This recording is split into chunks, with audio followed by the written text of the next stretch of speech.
मेरे को जब भी मैं कोई सोशल मीडिया ऐप ऑन करता हूं, तब एक नया केस सामने आ जाता है और ये रियल स्टोरी काल्पनिक स्टोरी से भी बहुत ज्यादा खतरनाक होती जा रही हैं। और ये रियल स्टोरी फिर से वही प्लेस मेरठ की है, मतलब मुस्कान 2, जिसमें भी वही सेम चीज, प्रेम प्रसंग और काम खत्म। अमित नाम का शख्स जो टाइल लगाने का काम किया करता था और उसके 3 बच्चे थे, मजदूरी करके किसी तरह अपने परिवार का भरण पोषण करता था। और अमित के एक साथ एक शख्स और काम करता था जिसका नाम था अमरदीप। और पिछले 6 महीने पहले अमित की पत्नी को पहली बार देखा जिसका नाम रविता है, और पहली नजर में ही उसको प्रेम हो जाता है। उस मोर को इतना भी नहीं समझ आता कि उसके 3 बच्चे हैं। वह उन दोनों पति पत्नी के बीच में विष का काम कर रहा है। आजकल की स्त्रियों को पता नहीं कौन सी बीमारी होती जा रही है, दिन ब दिन ऐसे केस। फिर ये स्टोरी आगे बढ़ती है। फाइनली 6 महीने बाद अमित को पता चल जाता है प्रेम प्रसंग के बारे में, जिससे अनबन पैदा हो जाती है उन दोनों के बीच। इसी के चलते फिर एक दिन पत्नी पति को मनाती है एक मंदिर शाकुंभरी देवी दर्शन के लिए। वहाँ जाती है और दर्शन करती है। उसके बाद पति से दूर जाकर कॉल पर बात करती है अपने प्रेमी से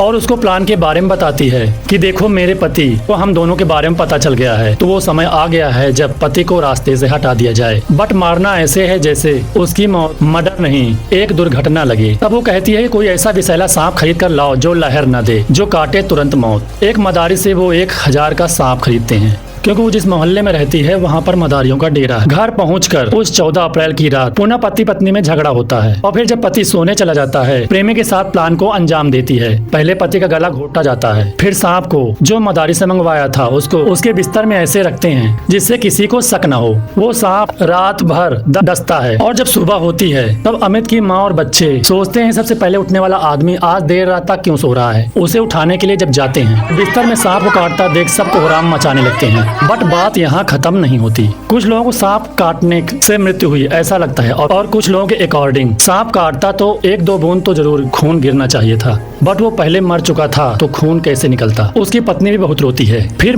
पोस्टमार्टम के लिए बॉडी भेजी गई और जब शाम को रिपोर्ट आई तो कहानी और भी दिमाग दहला देने वाला था। उसकी मृत्यु सांप काटने से नहीं बल्कि गला घोटने से हुई थी। इसका मतलब आरोपी नाग नहीं था, वो नागिन थी जो स्त्री के भेष में थी, मतलब इच्छाधारी नागिन। उसकी पत्नी। फिर उसको गिरफ्तार कर हिरासत में लेकर पूछताछ किया गया। तब उसने अपने प्रेमी के बारे में बताया। उसका प्रेमी अमरदीप और वो स्त्री बोलते थे तेरे कहने लगी उसका पति मारता है उसे और गलत गलत काम करने के लिए बोलता है, वगैरह वगैरह। फिलहाल तो दोनों गिरफ्तार हो गए और ये तो मुस्कान से भी खतरनाक निकली नागिन। लोग इतने कैसे गिरते चले जा रहे हैं कि किसी की जान लेने तक भी उतारू हो जाएं, और उसमें उन मासूम बच्चों का क्या हाल। खैर ऐसे घटनाएं दिन ब दिन बढ़ते चले जा रहे हैं और वजह भी प्रेम प्रसंग। ऐसे मामलों में फिलहाल इस रियल स्टोरी में इतना ही। मिलते हैं एक नई रियल स्टोरी के साथ।